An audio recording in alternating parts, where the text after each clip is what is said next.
Intensive revision ఏదైతే exercise ఉందో అది ఆంధ్ర రాష్ట్రంలో కూడా మేము చేస్తాము అని చెప్పి కూడా సానుకూలంగా చెప్పినారు. కానీ at the end of the day అన్ఫార్చునేట్గా ఏం చేయగలుగుతాం? ఏదైనా కానీ ఈ రాహుల్ గాంధీ అనే వ్యక్తి ఏదైతే చెప్తా ఉన్నారో, ఎందుకు ఈ రాహుల్ గాంధీ అనే వ్యక్తి ఆంధ్ర గురించి ఎందుకు మాట్లాడడం లేదు చెప్పు?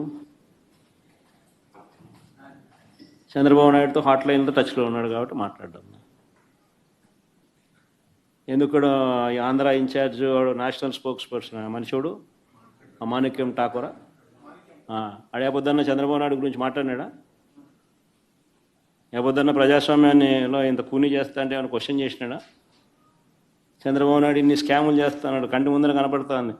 యా వీధికి పోయినా బెల్ట్ షాప్ కనపడుతుంది, యా పక్కకు తిరిగినా పర్మిట్ రూమ్ కనిపిస్తుంది. ఎంఆర్పి రేట్ల కన్నా ఎక్కువ రేటుకి అమ్ముతున్నారు. ఆ రోజైనా మాట్లాడినాడా?